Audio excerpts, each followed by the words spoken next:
विपिन बिहारी करंक गल्प पुस्तक गंगाजल उन्मोचित सालेपुर ब्लॉक अंतर्गत बिकोल पंचायत स्थित जगन्नाथ गोपीनाथ ट्रस्ट आनुकूल्य कथाशिल्पी विपिन बिहारी करंक गंगाजल गल्प पुस्तक लोकार्पण उत्सव सभापति डॉक्टर उमेश चंद्र पति सभापतित्व में अनुष्ठित हो जाइछि।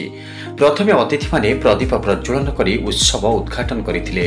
मुख्य अतिथि भावे श्रीधर शेखर महापात्र, सम्मानित अतिथि कार्तिक चंद्र बारिक, doctor Girija Shankar Mishra, सांबादिक Akshay Kumar Das, doctor Nikhilesh Mahanti, doctor तरुलता देवी, डॉक्टर सुकांत किशोर महांती जोगदे गंगाजल पुस्तक और साहित्य संपर्क में आलोचना करथिले।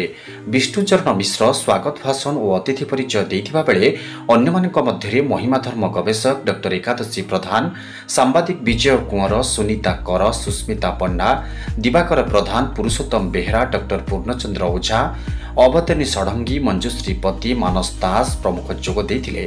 शेष में डॉक्टर महेश चंद्र कर धन्यवाद अर्पण करथिले। मु मेजर मंजुश्री पति, मु विज्ञान प्रचार समिति सालेपुर शाखार प्रेसिडेंट अच्छे।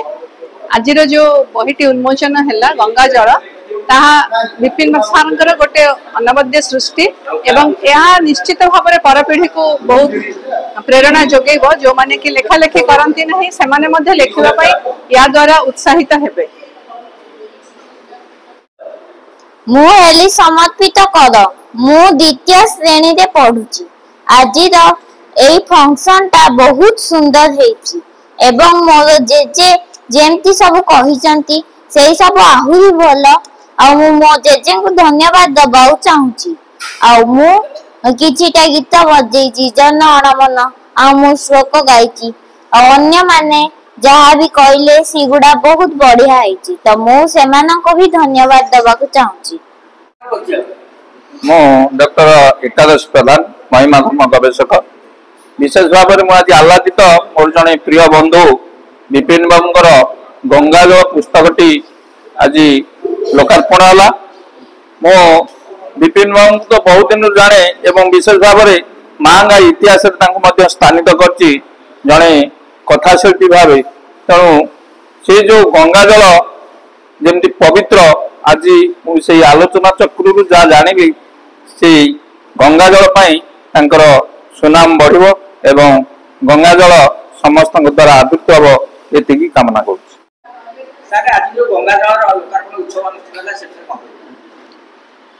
आज जो बही गंगाजल जार निजे मोची कार्तिक ता विषय मोर विशेष किसी कहबार ना। जो मैंने अतिथि थे आ जो मैंने ऑडियंस मान सहित बसी से माने प्रकृत में आर महत्व बुझती से माने जहाँ कहले बहुत बहुत उच्च कोटिर मतामत देले से पाखे मु कृतज्ञ एवं तांकर जो आशीर्वाद रहा से जो परामर्श रहा से परामर्श आगामी दिन में मो लेखार प्रकाश पाइब और लेखा आउर केमती उच्च कोटिर हम से जो आशा प्रकाश कर भगवान चाहिए निश्चय सुफल मिल। से बहुत असुस्थता सत्वे मत भगवान यही एक सभा कार्य जोग देवाई सुजोग देते अन्य मान सहित मुझे मिसी से निकट कृतज्ञ।